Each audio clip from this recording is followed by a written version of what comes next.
in our funded and focused feature.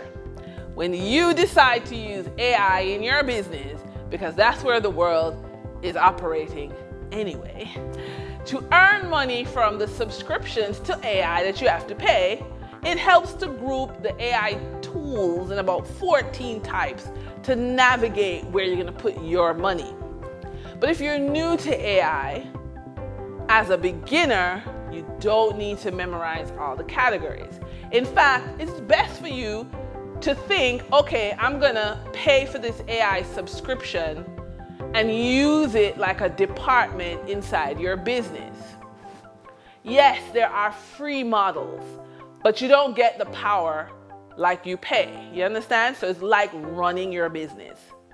So when you are ready to invest in AI, AI can act like a marketing assistant, a salesperson, a bookkeeper, a recruiter, a research assistant, a business strategist, or a customer service rep.